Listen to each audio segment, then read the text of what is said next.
Okay, Umar going first. Yep.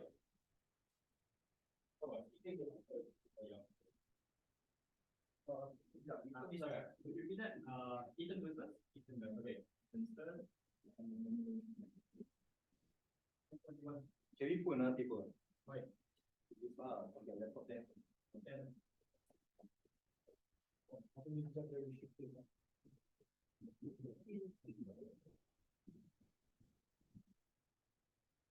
Oh yeah. Okay. Yeah, that works. Yeah.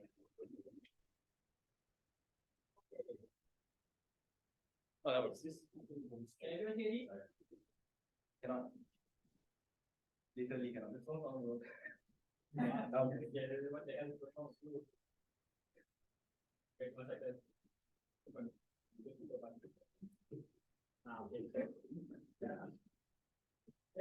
Okay, I'm gonna do like in my friend. Yeah. Oh.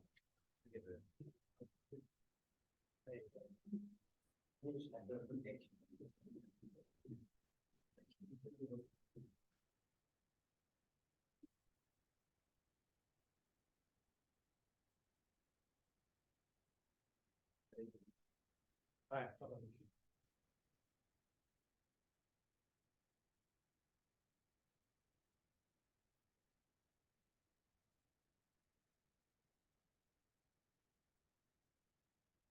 Okay, yeah, I'll start in my speech right now, and good luck for everyone in this room. Democracy is an institution in which the people are given the right to speak out their opinions. Insofar as you restrict this process in which governments are allowed to push a bill that most people doesn't necessarily support, you are subverting democracy. Here's how my speech is going to be set up. Because I'm going to go into a few layers of setup, then I'm going to go into the straight substances for the opening government, right? So firstly, setups, right? First layer, we think how would emergency legislation would necessarily be used? We think that this will most likely be used in times where there's like a need of urgency towards a particular issue, such as like issue of like national security or health security, right? Maybe that could be something like a pandemic where governments are forced to like restrict people's movement or mandates like something like social distancing. I also think that this legislation in some ways will like protect the existing party from like something like a planned election because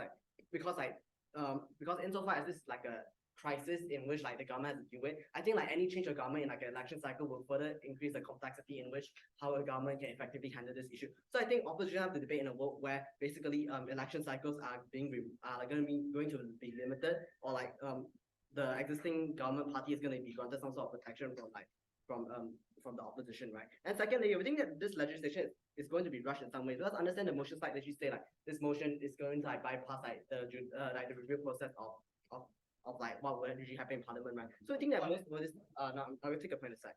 I think then what is most likely to happen is that these policies are likely going to rush barring, I mean, because like literally that's what the information emphasize states, right? Third layer, how the opposition question this law. I think what will most likely happen is that because these laws are going to be like passed in a quicker pace where there wouldn't be any process, we think that there wouldn't be a lot of opportunity for like opposition parties to criticize it. I think only after it has been implemented, I think that's the only time where opposition can actually has a say into what the government party in terms of what the policy of the government actually will do. I'll take a point.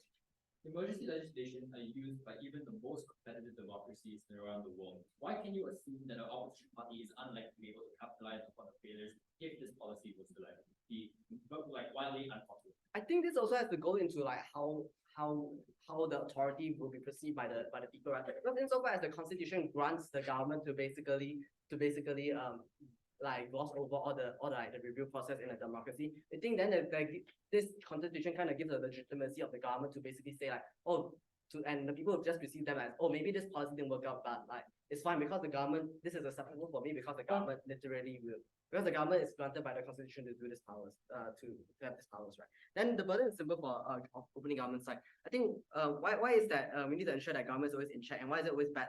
Why is it bad that governments are left unchecked, right? And then second burden is like what are the impacts of people on the ground. Then now I'm going to go straight into substantive. I'm going to take a.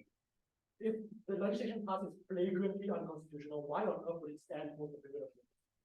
Because understand that there's going to be some sort of like understand there's going to be some sort of like urgency to pass this views, right? We think that the reason why these laws are most likely going to be unconstitutional in some way is that understand that let's say if you have like a pandemic where you have to restrict the rights of people in some way to protect the rest of society, right? We think that then I think governments will most likely necessarily take this step insofar as it's like the easiest way to achieve like a certain goal they want to achieve, right? Let's say like in the pandemic, restricting people from moving anywhere is like the best way to maintain health safety, right? I think insofar as that's the case, I think power abuses are most likely to happen. So first argument, right? The principle of keeping government powers in check, right? We think that this principle is mainly about the idea of democracy, exists so that the common people can voice out their opinions on how government should be run. I think then by having this, they're good by like passing this motion where governments can literally bypass like this process. We think that I think you're going to remove you're going to affect how the impact in which like voters have in democracy, right? Because insofar as the government is then given a layer of authority where they don't really conform to voters' opinions in terms of like election cycle, then we think that this gives even more power to the government because the voters then have like less impact in pushing in basically pushing the government out of power, right? We think that even if like this process and even if this legislation or this emergency event ends, we think that the government would, I think like even then the government already have done its job of like basically having its own power of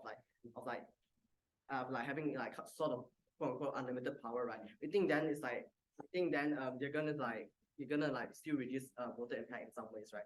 So I think that it's probably likely that since now they're given more authority to rule the country, it's kind of likely that they're going to assert their powers in terms of dictating policies that because like there's no opposition that they have to compromise with. Because understand that in like the status quo when you're trying to pass a bill, you have to compromise with the status quo in passing a bill, right? Because insofar as you want to pass a bill, you have to like have a sort of majority of the legislation to support you. But I think insofar as governments don't really have to do this, we think that the power of the opposition is going to be greatly reduced.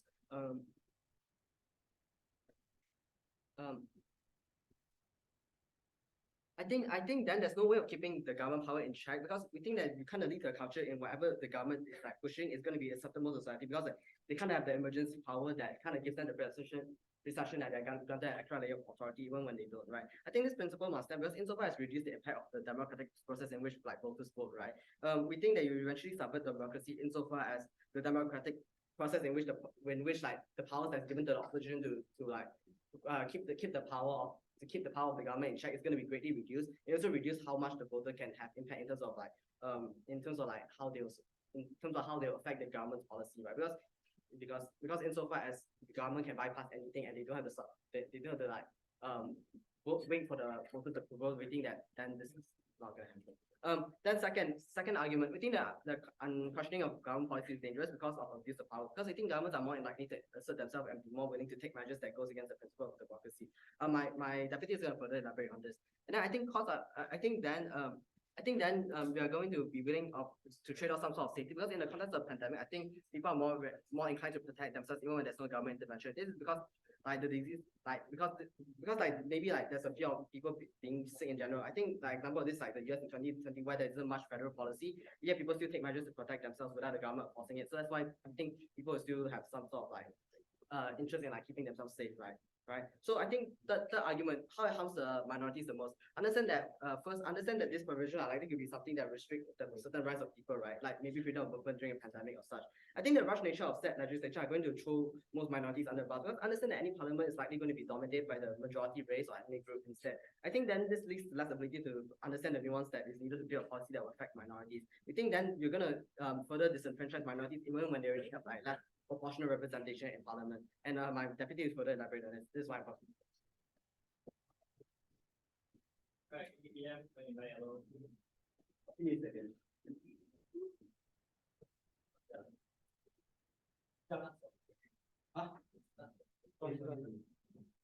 Room very small.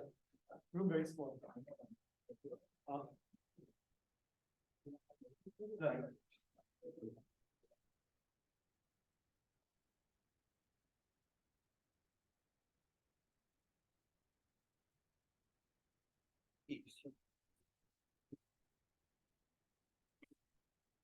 Take POI after the 5th minute, I'll prompt. And I prefer from closing. if by the 5th minute, like, I haven't problem, just ask. All right.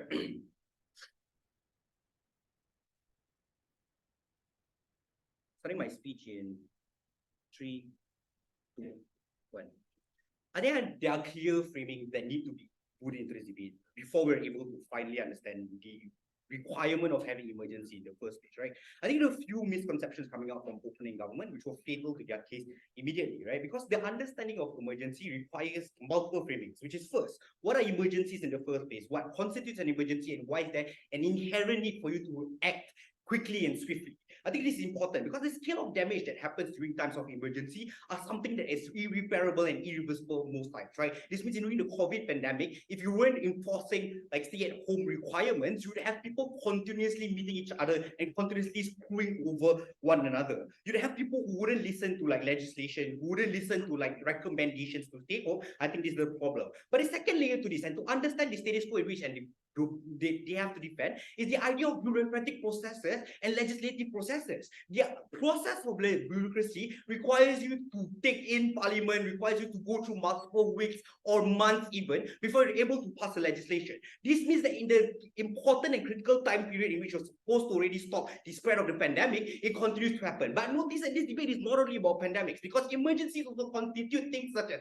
civil fucking wars, right? This means the moment in time where you need to stop people from going on the streets and killing each other, you cannot do that because you have to go through the process of going through the parliament, going through like the whole process. The problem with this then is to reach the second framing methods, which is the reality of democratic nations and how polarized politics literally is, right? The problem now is that because of how polarized politics happens within the legislative bodies, is the understanding of passing policies are oftentimes extremely hard due to the very nature of parties being opposed to one another. This means that at a moment in time, a policy which may be good coming from the Democrats or the Republicans, it will almost often be like go against by the other side of the party, and this is where we think it's problematic, because in these very processes you lose those things. So note then what is the burden on GAF and why the opposition is very simple in this debate. Because opposition just needs to do one thing, which is to prove to you that we need this in the toolbox. The ability for you to enact emergency is an important and imperative tool, because the absence of it means you screw over any time periods in which you need to enact it, right? GAF has to defend the burden of when those things happen, that they cannot enact an emergency and they cannot enact a legislation at all. That means that the time process, they constantly have to take the very time process. What is the potential problems coming out from closing? And I think this will be very like related to the debate, right? Which is the idea potentially about the check and balances of emergency. I think this is what OG tried to push also, which was the extension of governmental power and the abuse of exploitation. Here's where opening opposition is going to take the hard stance and bite the bullet. We think that even in the cases of abuse of power happening during state of emergency, there are two like factors that make emergency one that is still repairable, right? One that is still 3 layers mitigated, disincentivized and irreversible, right? Which is number one, that state of emergency is not indefinite. I think this is a very important characterization. It does not last forever. State of emergencies requires extensions, and extensions oftentimes mean this is where you need to take into legislative bodies. This is where you need judiciary to be part of the processes. The initial part is where we're going to defend. The initial part where we bypass all those power, separation of powers, is where we're okay with. We think that the evaluation of abuse of power can happen post an emergency, and this is where it's better off. Because this means that if people want to abuse their powers like what OG said, it does not mean the creation of a Nazi state. It means the creation of check and balances against those very powers that try to abuse the emergency power. This is why when Vijendren tried to extend the emergency, he failed in the second time because the Agong like literally said no, screw you, right? This is literally how you can have accountability and public pressure. But the third layer to this is to understand the separation of powers and what it means with extension, right? That means even if your executive body were to choose to extend the emergency, the judiciary body is able to bypass this by saying, no, we will not execute your bloody like laws, we will not execute your legislation insofar as we think it's abusive, insofar as we think it's unconstitutional to what is the state of the nature. I think this is how separation of power works. Because not that this debate is about a democratic country, right? This means that the democratic state, we have to assume, has a balance of power. We have to assume that there is some level of like decency in operating. Because if this debate is not about, it's about a corrupted government, then we think in that very processes, this debate doesn't make sense, right? This is about an authoritarian region which continues to propagate its power. We think the emergency doesn't really build up much of a difference beyond it continuing being that. So because the context requires you to argue that there's some level of accountability that can happen within the very democratic nature, we think those things mean that check and balances happen. Sure, go. The democratic and minorities can receive when their abuses of government powers are often irreversible if they're reprising them as a group. So you're saying you're backing the average minorities are further harm on the side? We think that the cases in which those happen, because of the parameters I told you about the democratic nation, oftentimes limited. But secondly, that even if it happens, there's always a ability for you to take in accountability post the emergency. This means the ability for you to execute the very people who perpetrated that very actions. This is something that you need to have, you will always have. But the second layer to this is that the absence of this power is the burden that you need to defend. You need to come out here and tell me why, in states of emergency and civil war and medical emergencies, that you wouldn't want people to be protected immediately. Because we think that going through the legislation and bureaucratic process doesn't allow you to protect those people. We think the damages happens far worse on your side. We think at the very least there's accountability that happens here. There's an ability for you to not scapegoat and say these were the perpetrators of the problem. When you talk about legislation, you can never truly pinpoint who was the one who literally screwed over tons of millions of people because they didn't want to pass a law. Anything from closing? Yeah, so your case is just very difficult to read. It's all like the accountability, the check and balances. What's the positive case? Wrong. The case on our side is very simple. The case is that we need the toolbox and the ability for you to enact emergency. That is the positive case coming out here. This is the only material unique that comes from government and opposition, right?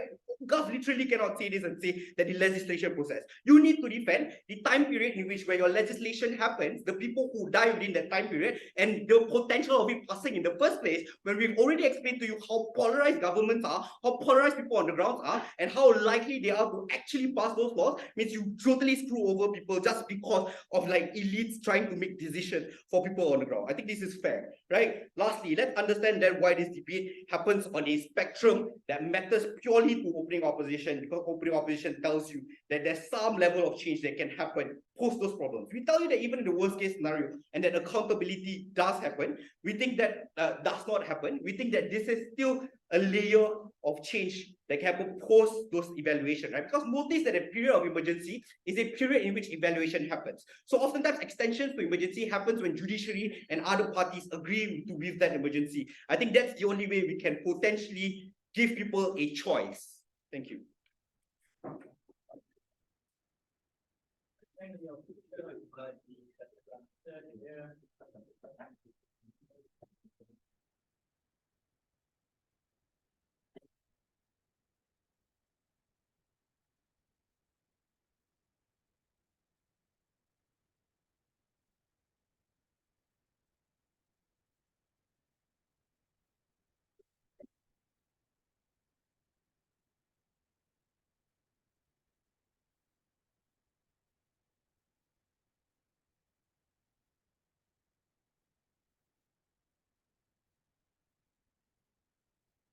When someone is making a national decision that impacts millions of lives and restricts them, we think that this is when it is most important to go through the proper checks and procedures. 3 things for you today. Firstly, we tell you that in a democratic country, there are going to be vast amounts of people and groups with different interests and needs politically.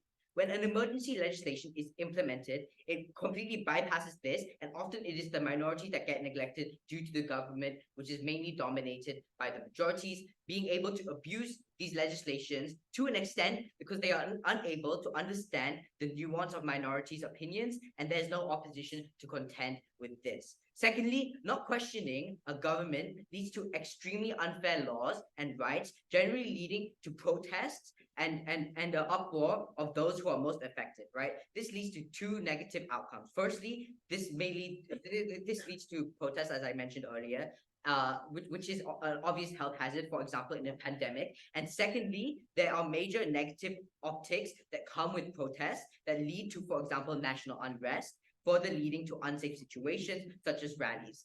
Thirdly, we think that principally, when a government is making a decision that affects the economy and the livelihoods of people in a democratic country, it owes the democratic country owes its people the right the right to do those full checks and not rush these legislation, especially in the crucial and critical time that warrant these emergency and rush legislations, as said by opening opposition. We also think that in the case of a pandemic and in these emergency situations, the majority of people are very likely to somewhat understand that there is a threat posed by the pandemic and emergencies, right? That warrant these emergency legislations, especially in the current online era where everyone is kind of in tune with things. No, thank you. Where everyone is kind of in tune with things. People generally care for their own well-being, and therefore the harm characterized by opening opposition in terms of health and the Civil War example is somewhat mitigated. As for the Civil War example, we also think that generally when you are at the verge of a civil war, we're going with the example that opening opposition gave us, it is very unlikely that a legislative law, especially one that is one-sided, biased, or abusive, would help that, and people would listen to that. Rather, it would fuel that civil war to a degree because you're segregating minorities, etc. I'll take your point. In modern democracies, we are able to achieve a balance between representation and discretion by ensuring representation in the election process and discretion for the other parts of running government. What is the purpose of an executive and legislative if not to make these independent decisions? I think that the point here being is that when you are going through these rushed and unchecked legislations, there's obviously going to be some abuse of power, and there's obviously going to be some unquestioned things which comes naturally when you don't go through that whole process. So insofar as that is true, as stated in the motion slide, insofar as that is true, then we on side government are able to kind of argue the fact that the fact that there will be a misrepresentation of minorities' opinions and others, especially and others, etc. And also in a parliament, etc. They are generally mainly dominated by obviously the majority race ethnicity in that country that caters to the majority of people, right? I think that going on the opening opposition's entire point of there being an inherent need to pass these legislations quickly, and then biting the bullet on the fact that they're going to later fight these and implement check and balance systems. However, we think that when there is already a clear damage caused by these unchecked laws and this abuse of power, that the damage has already been done insofar as you have created a somewhat biased and unfair an unfair law that segregates a certain group, etc., because it was unchecked. So I don't see how them biting the bullet would lead to an inherent positive insofar as these laws are, and insofar as we are able to prove that these laws do lead to either them being abusive, one-sided, or biased, right?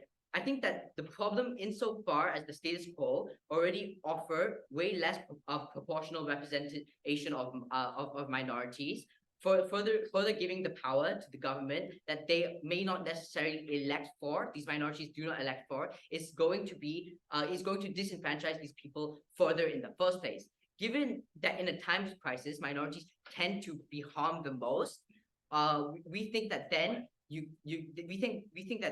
that there's an inherent that there's an inherent negative caused by opening opposition's case. Yeah, I'll take your point. Even if this hurts democracy, you still have not identified why it is better to preserve some abstract notion of democracy but real people in the COVID-19 pandemic.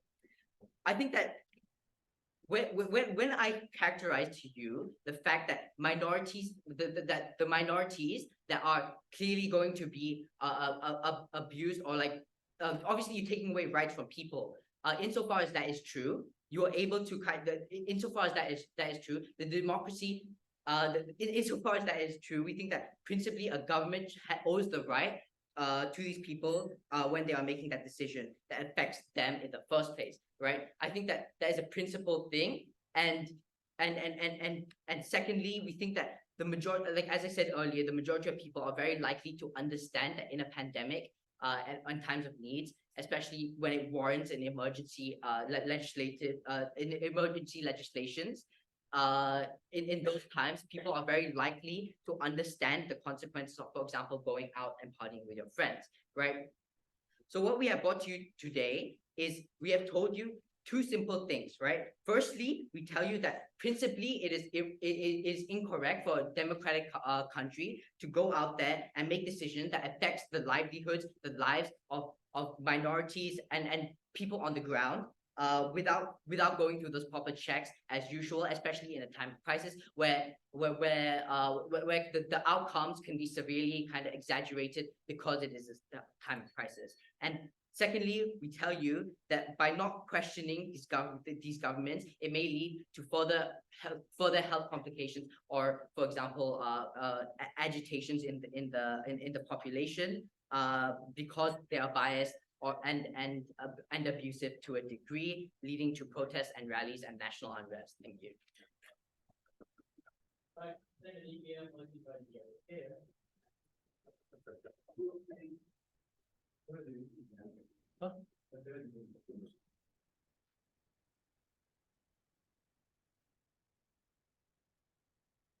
Thank you.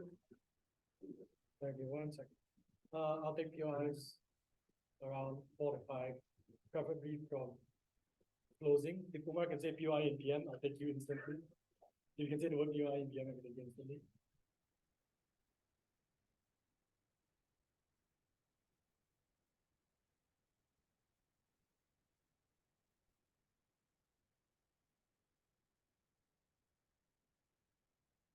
Starting my speech in 3, 2. I think a systemic failure on the side of government is a simple fact that they fail to misunderstand. Emergency legislation and states of emergencies are not forever, they are not permanent, they are not irreversible. A lot of states of emergencies have to occur due to the time sensitivity of issues that we have to bypass legislative processes in order to save the most vulnerable individuals who are suffering on the ground. Status quo has numerous levers that prevents the kind of dictatorship that OG wants to argue, the kind of control of power. Levers do exist and are effective on our side. Akasyah spent so long explaining to you why there are multiple levers and multiple metrics in order to prevent these kinds of horrible abuses of powers, or even if they occur, taking the most charitable framing, that we are able to reverse and prevent these kinds of things from spilling over to our country. I think the lack of engagement on OG on this point, simply by just spouting minority analysis, is like proof enough to show you why OG is far out of the round. We think OO is already on the forefront of the debate and the team that every other house has to contend to. Therefore, a couple of burden pushing and extraneous things before I get into my issues. I think a very simple thing that deals with the POI coming from CG, which is what Akasyah already analyzed to begin with. Government needs to prove, but this slow bureaucratic democratic process is enough in every crisis. Raymond claims we are mitigatory in the fact that we are not proving positive material. I think it is God's burden to prove why necessarily the lack of this power, the lack of these levers is something that is is not just effective, but something that is principally justified at the point in which the most vulnerable citizens are dying. At the point in which they can prove that their slow democratic process is something that necessarily helps the people on the ground, not fulfilling an abstract principle that allows them to just enact democracy, is the point in which they only can come back to the debate. Insofar as they cannot tell you the tangible benefits, where Op simply has to prove why these emergency bills are required in the worst circumstances, why can't we use this tool in the toolbox when we need it, is the point in which they cannot win this debate. I think opening opposition with this framing has pushed a much higher burden that CG has to deal with in order to have any standing in the round to begin with. Therefore, two extraneous rebuttals to side of opening government, then I move on to my issues where a lot of rebuttals are integrated as well. Number one, I think there's a gross misperception of what happens under emergency on the side of opening government.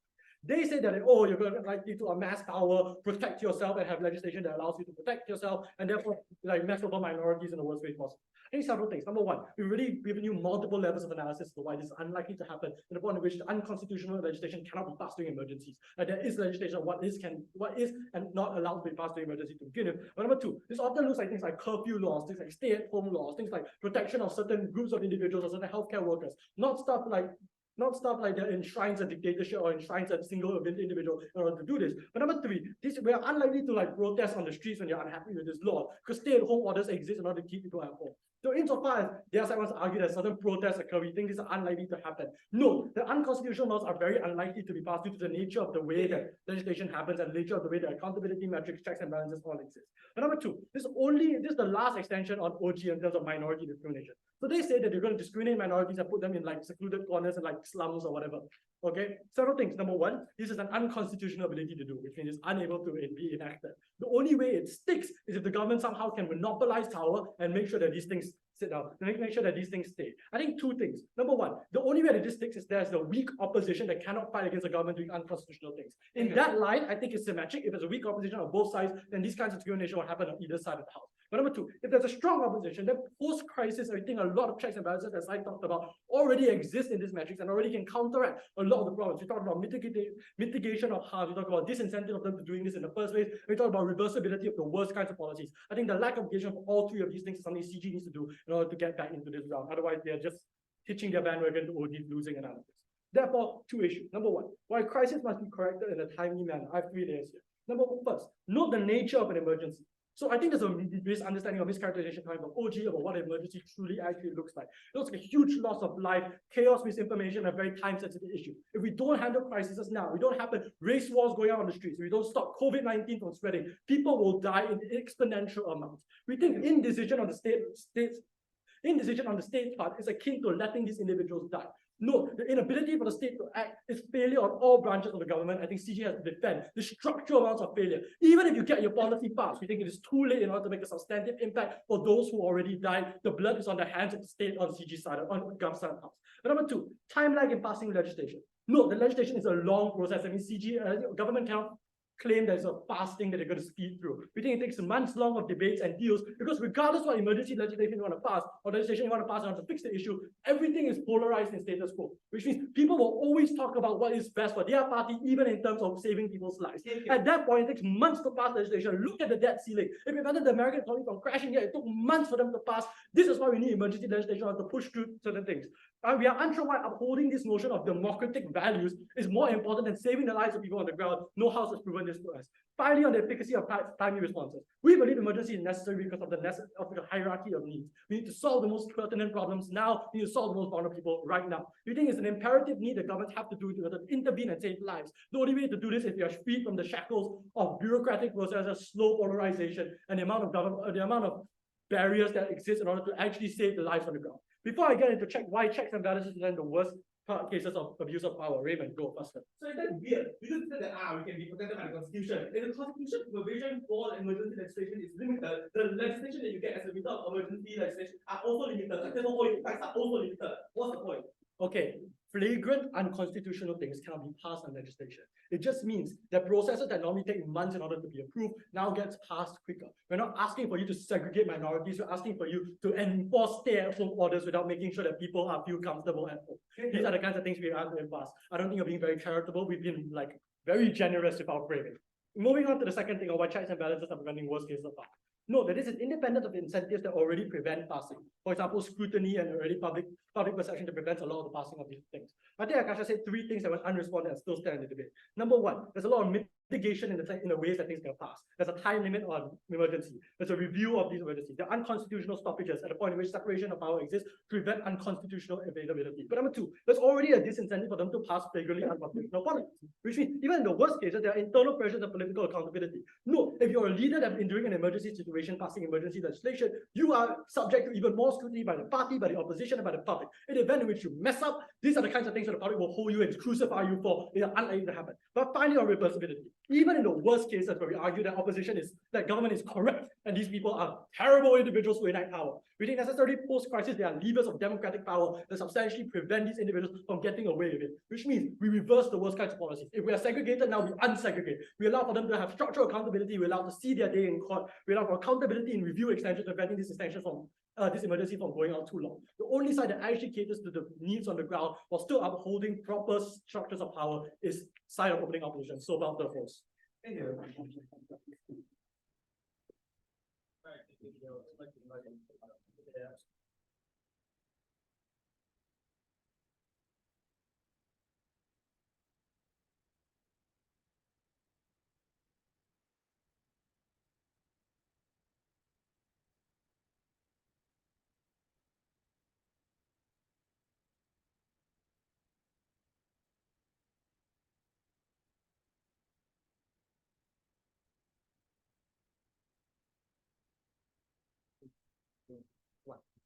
Apabila kau bagi kuasa kepada orang bodoh, negara juga menjadi bodoh.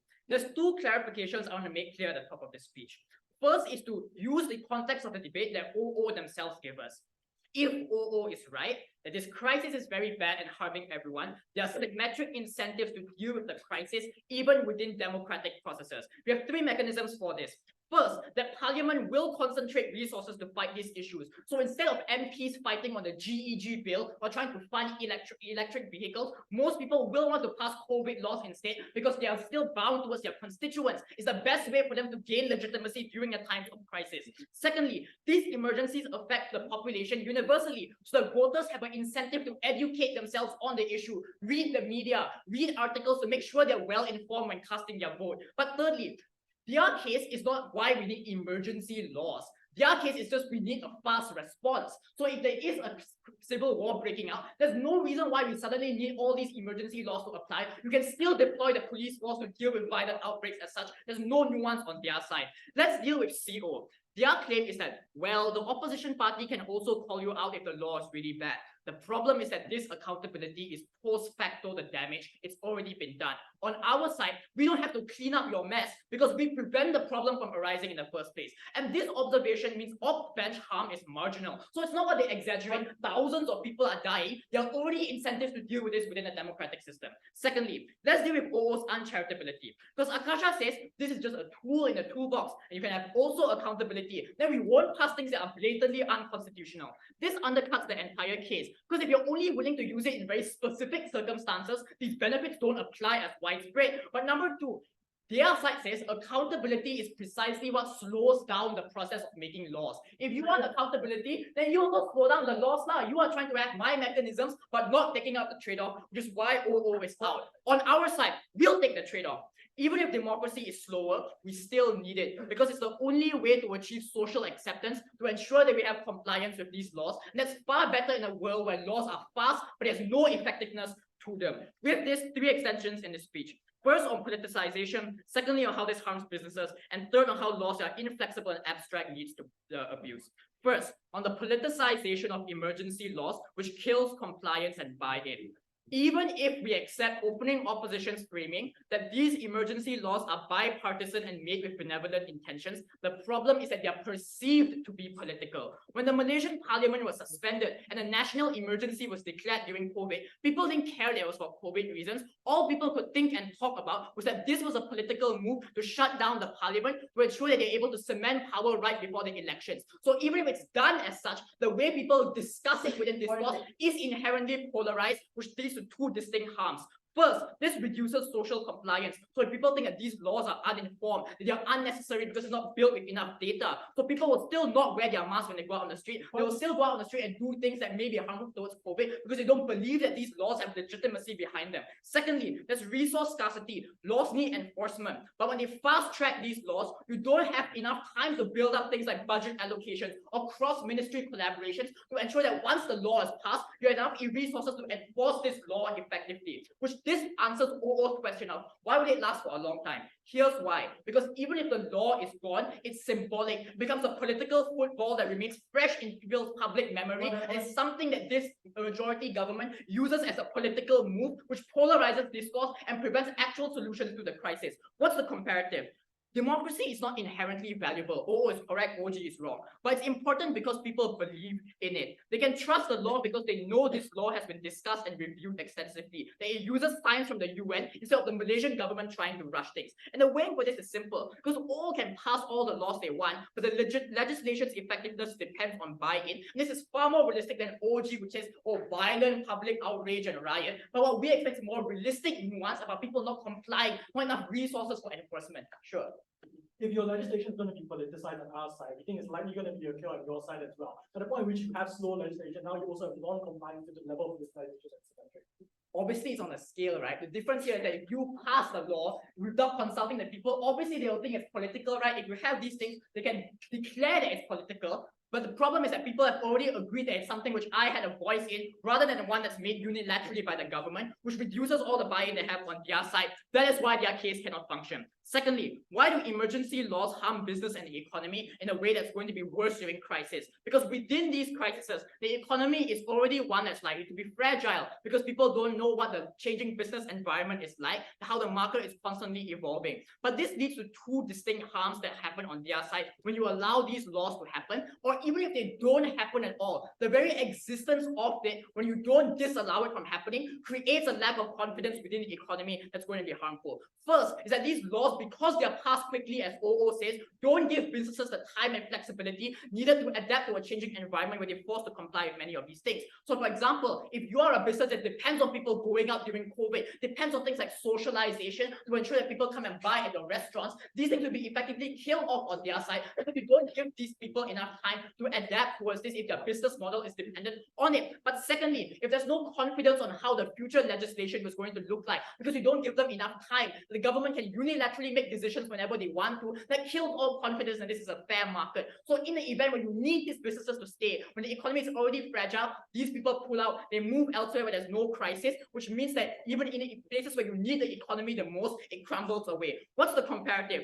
First, there's mechanizations for why our side is better. Because one, in crafting these laws, you have more information. You consult SME union leaders. You consult expert economists and technocrats, rather than on their side, you don't give them enough information on these economic things. But secondly, the reason why it's better is if there's more planning within these like parliaments, you're able to publish these things out loud. That's when people are able to track how is the law likely to evolve in the future. They can make adjustments as such. So if all wants to assert survival, we prove why the survival is better when people that are employed are able to adapt accordingly, and we prevent the politicization, which reduces the polarization of the discourse overall. Finally, third, on the abstract laws which happens here. Note that as their side says, if these things want to be fast-tracked quickly, they need to make sure that it's not going to be one that has too many things, right? Because otherwise people will debate on the small details. The problem is that abstractness is precisely what creates the grounds for abuse for people who have the most power to ensure that these laws are tailored towards their interests, which feeds into the politicization once again. That if you can say this law was not crafted well, and even if the law was gone, when people only debate about these laws and try to use it as a way to scapegoat other people, that's when there's no effectiveness within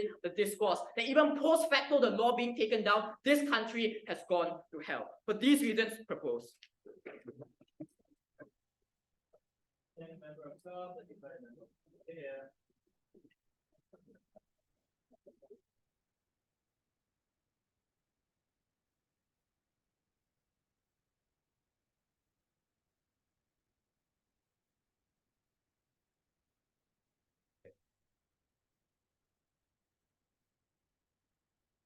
Starting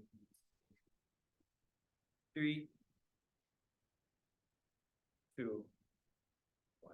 I think this debate is more than about immediate action. It's more than about like what governments can do immediately to ensure that crises are resolved. I think it's more about whether the people have the faith in their government and their ability to protect them and ensure that they have a feeling of security in the long run. Very simple speech then. Firstly, on 2 layers of framing, moving on to our extension. So what do these like emergency legislation actually look like? Because I think it's going to look like after 9/11 when you see things like flight passenger restrictions. The reason this needed to happen is to ensure that people weren't impacted by the long-term trauma of 9/11, right? I think when you see Congress passing these bills with much less review, insofar as people felt unsafe because it was urgent, right? To ensure that people weren't as impacted as the trauma. And what this proves is that there is a discretion of voters. The fact that these governments are going to take into account what the existing voter base wants and is then going to act on it insofar as that is what is the best for the people, right? It ensures that people feel safe, because this debate isn't about just the effect or whether it's effective or not. It's insofar as do the people believe in the government as a whole? Because we want the government to believe in the best interest. Because no, the root of democracy isn't about just a majoritarian vote or not. Because we think that all systems of democracy function ensuring that your elected government, your MPs, your parties, whatever, perform their duties without being limited by restraints, right? In the best view to ensure your political incentives. I think the trade-off is simple, because if you wanted to create policies in a fully majoritarian democratic society, your efficacy simply goes down. It's the fact that you simply don't have a perfect democracy in status quo, insofar as you have to keep up with the free market and keep up with globalization, because I don't think all decisions are inherently going to be majoritarian, right? I think it's on our side. We have the importance of elected individuals being able to be that representative, not within the parliament itself, but simply as part of the election cycle, because you want them to act on your own interests individually without having to be able to be muddled up in that that side in like politics as a whole. Because I think the comparative on Gov side of the house is when you see things like it's the difference between the decision that has an active impact in like the immediate society in resolving the crisis, whether it's democratic or not, right? Because I think this debate is about all instances, not just one, right? The burden on Gov is to prove the clear efficacy of every policy that is going to pass. And it's the difference between like life or death in terms of things like whether it's 1 week or 2 weeks before their policy is going to pass in the first place. Because no, in society you see things like increasingly polarized political systems. When you see the Republican Party directly blocking Democrat policies by ensuring hung parliaments, right? It looks like spending months deciding on basic stimulus packages as to what to give the people. I'm going to quickly move on to some responses, right? Because they tell you a few things.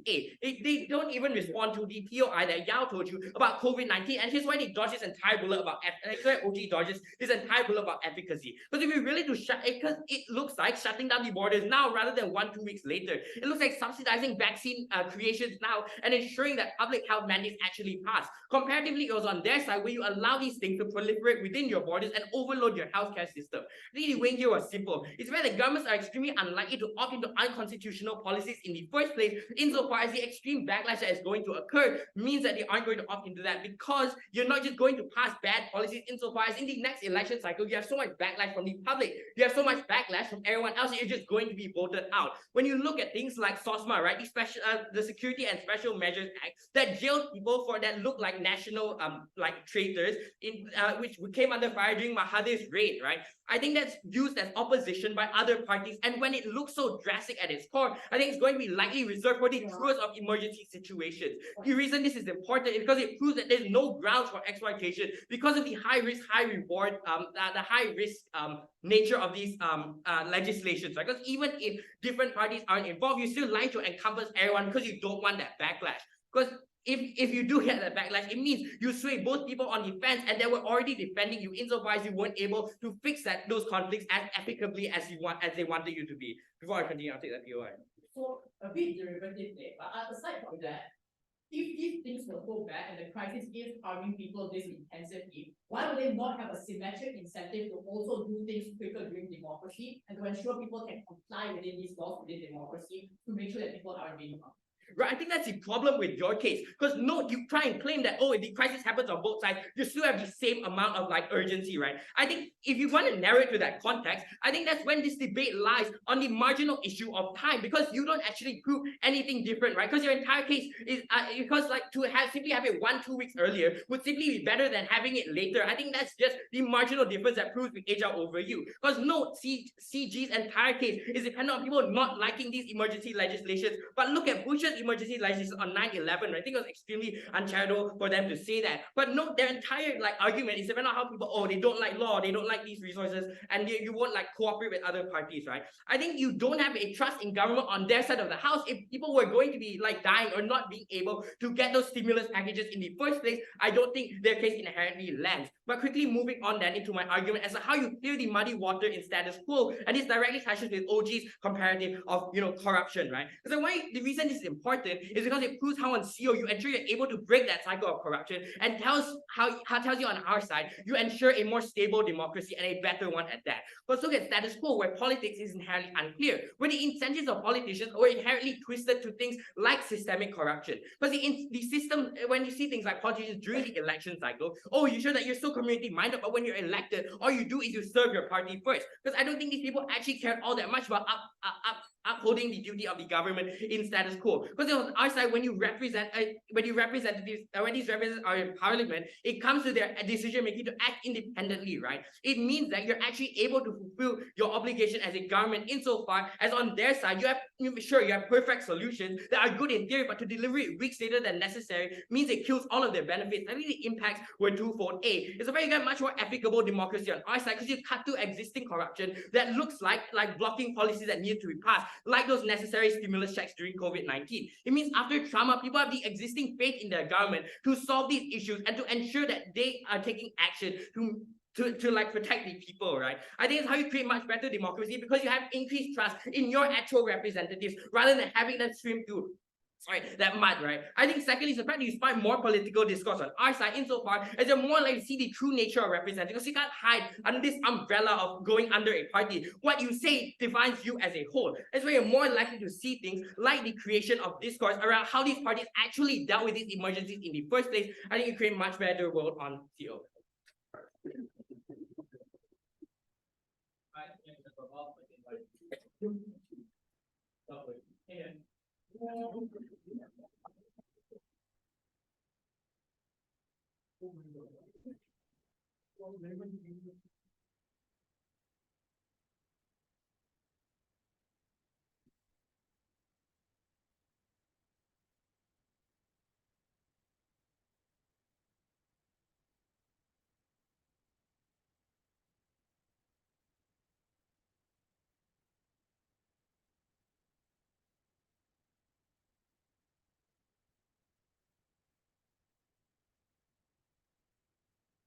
Presenting my speech.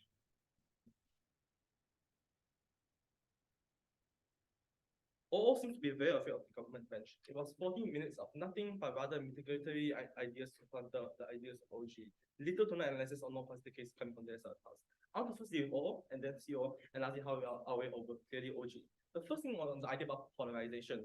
I think polarization is likely going to be something that is symmetrical under both sides of the house. But I argue that it's going to be worse under their side of the house because rather than the GOP discussing about laws, for example, and talking about it, partaking in the democratic system, they're likely going to question the legitimacy of these laws. They're likely going to also advocate for non-compliance with these laws as well, especially when it's deemed to be political in nature. This means that polarization happens far worse under their side because these opposition parties don't only talk about the bad these parties laws, they doubt the very legitimacy of this law. They're likely going to advocate for non-compliance, especially for people that are part of their voter base. So people that are the GOP party, for example, are less likely going to comply with things like curfew laws or whatever that they want to advocate for in the first place. But secondly, I'll argue that extension is a very weird thing for them to say because it works against the case. They say that like, we'll get extension and the judiciary or whatever will review it.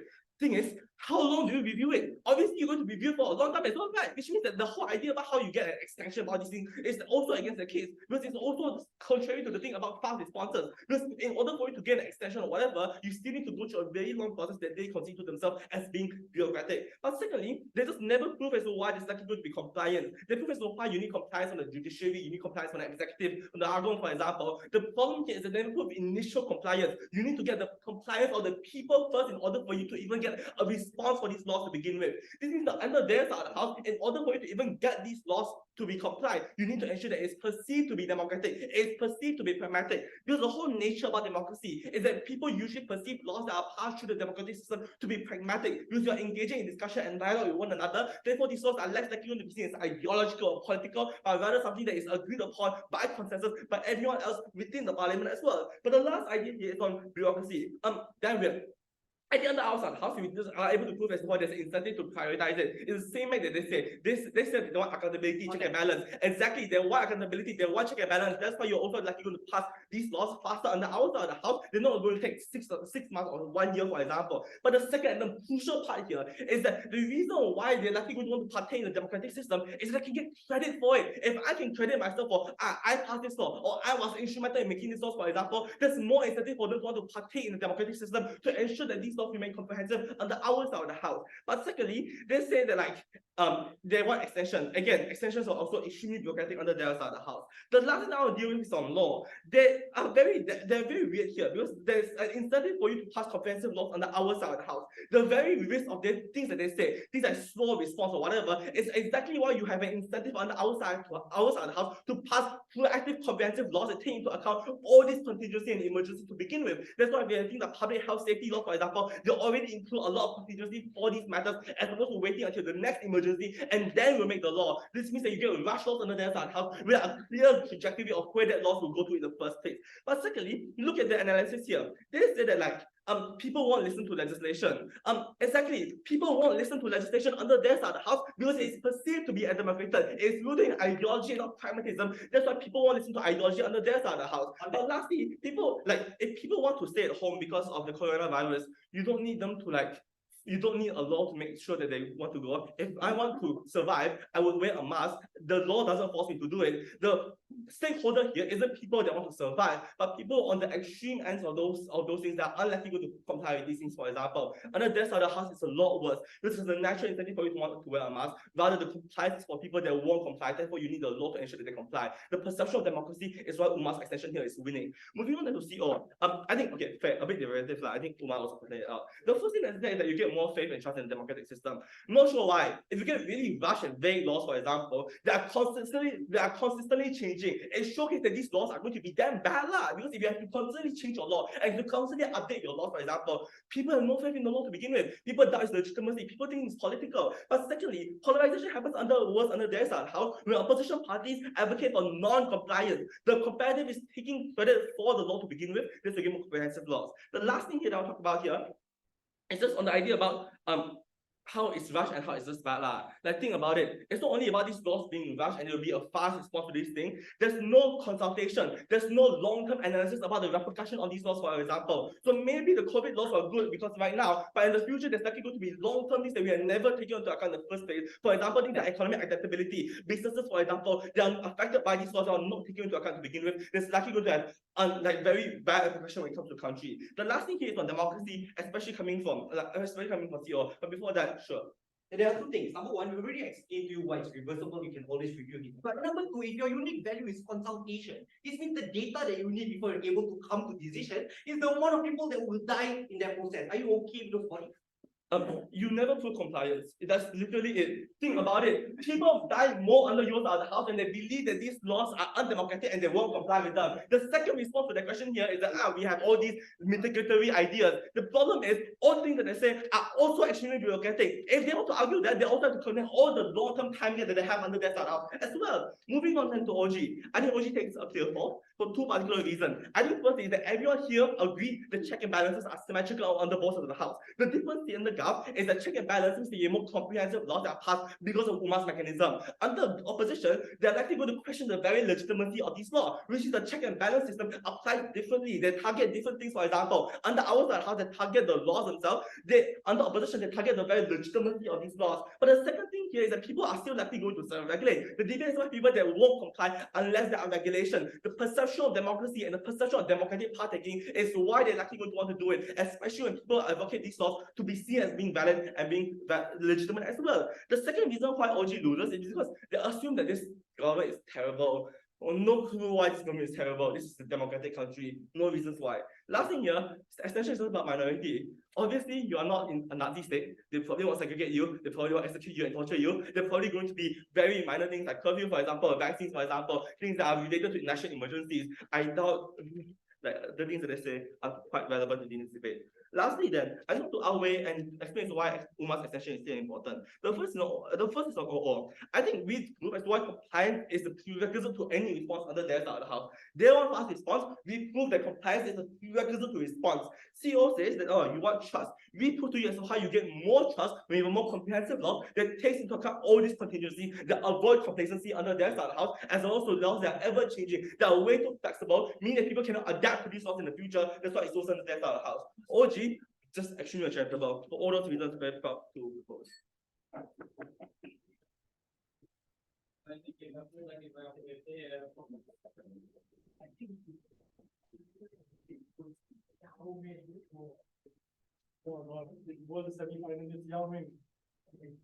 Really not.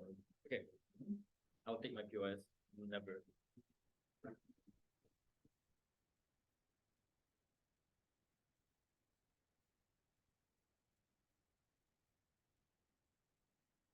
There seems to be a recurring theme in this round, and that seems to be that this is obviously not about a context where this is a Nazi state, and it is obviously not a context in which these democracies are perfectly representative, which is why it should be a clear CO win in this round, because this debate cannot be won on the extremes. Opening half is extremely uncharitable in that regard. Both opening government and opening opposition say that this is a context in which, for example, in opening opposition, where constitutional reform exists as a robust mechanism to check these individuals, where things like flexible democracy means that checks and balances are likely to oust policies that are imperfect in the long term. And in opening government's version of events, this government is abusive and is willing to use this to do bad things towards the people. None of these can be true, as CG recognizes, but importantly, what CG doesn't explain is how, in navigating this complex dynamism between these political structures within the average democracy around the world, how they're actually going to create a more functional and beneficial democracy for the people.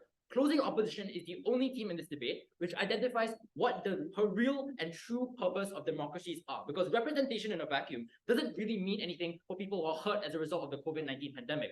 Representation is about ensuring that our leaders are able to make effective decisions that in the vast majority of cases will represent what the people really need at that point in time. That is the true function of democracies, and we're able to prove that from closing opposition. So with that being said, then a few things.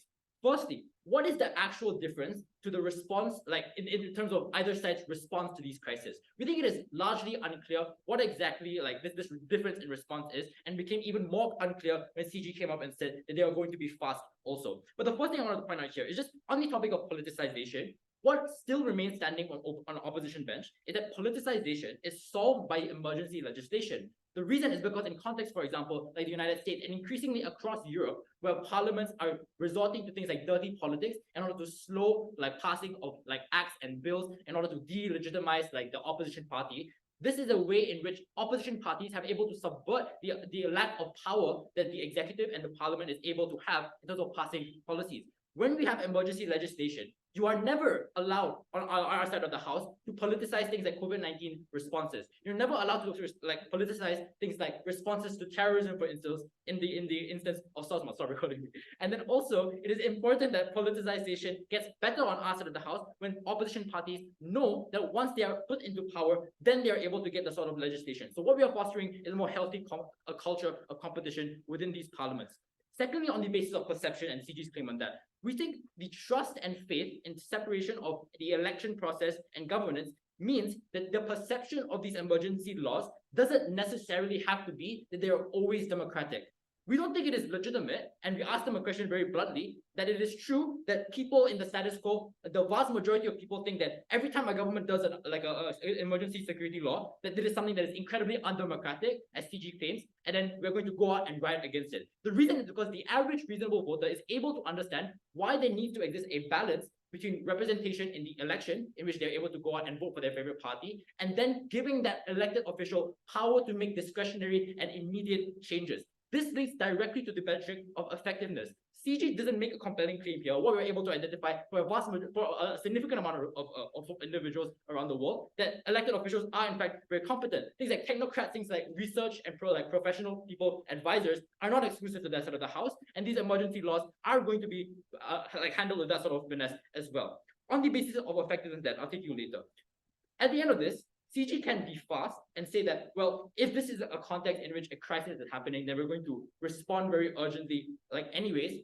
They can be fast, but the problem is that they will never be immediate. So if they want to narrow the debate down to that specific time frame of whether or not we are marginally more fast, at the end of the day, what we're still able to demonstrate is that the 1 or 2 weeks that passes, that you allow your borders to be open to like immigration and to individuals traveling from overseas, that the integration and the introduction of the COVID-19 virus into your like borders and within your populace is enough to create a spiraling effect and even worse harms in the future. So the time frame and the minute time frame is in fact enough for opposition bench in this debate to win that clash on effectiveness. So importantly, right, I think what we're able to prove in closing opposition is that these look like a range of different cases. So for instance, we talked about the politicization of the Security and Special Measures Act, like SOSMA, for instance, in Malaysia. We talked about TSA reforms, and we talked about COVID-19 responses. All of these are not perfect on the side of proposition. And we think, in fact, it is likely to get far worse when these individuals and these executives are unable to engage in that sort of behavior, like effectively and without challenge from their opposition. So with that being said then, what is our contribution to this idea of representation in this debate, given that we solidly prove why we're able to win, even in the best case of CG, why effectiveness is better on opposition and why we're protecting more people? But before that, sure. You remember saying that political parties are bad and only care about themselves when it comes to passing laws. Let me just ask you, who is in the government? Well, the incumbent government was a party that is elected by the people, but that doesn't necessarily mean that they should be restricted in their ability to function as a government. We are not saying that this government is going to be perfect. No governments are perfect, but it is important that we maintain the discretionary powers of certain governments in these situations, for instance, in response to a public health crisis, because what is the alternative? When CG comes up and says, and it gives an extension about, like it's going to hurt the economy, it's going to discourage investment, like because of lockdown, What is the realistic alternative to that? Because if it is the case that we don't want that sort of harm to accrue, then presumably that government would refuse to do things like have a lockdown, which obviously and intuitively is worse off for these individuals. What we demonstrated on representation is twofold then. The first thing that we said is that the best version of representation on GovBench as a one-to-one, like accurate transcription of what the public wants in terms of public policy is a dysfunctional and misguided form of democracy. Meaning opening half has some like strange determination to bite the bullet, which misses the real the real political scene, I was gonna say real politics, but I messed it up. So if you look at the governance pattern across the world, you will notice that there is no single country which is fully representative, fully democratic, or fully authoritarian. All governments lie somewhere in between. And everything in the between is what is you're able to have a balance between the discretionary powers of a specific government and the election and the preferences, the express preferences during that election. At the end of the day, even if it is not a perfect representation, that is a better form of democracy, and CO uniquely proves that. The last thing then, we explain that perfect representation is in fact worse for the sort of minorities that they want to talk about. Because if it is the case that only the majority is able to express their belief, then every single instance in which a public policy is going to be passed on government bench, all of these policies are going to be made exclusively by the majoritarian metric. We think there are unique cases, such as during the COVID-19 crisis, where the government was able to recognize that the minorities were more important than the majority, and are able to use that discretion to make meaningful policy that protected the vast majority of individuals. For those reasons, what we're able to prove is that emergency legislation are a necessary part of democracy, and for those reasons, we're proud of this. Alright, thank you, Mr. Wayne.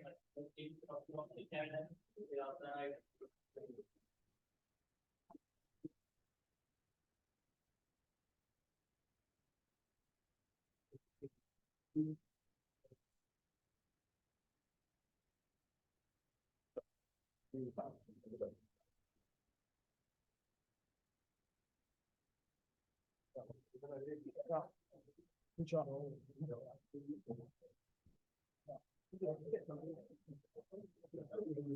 Yeah, this is word for word. I said they would divert more. Right, that's it, the chat.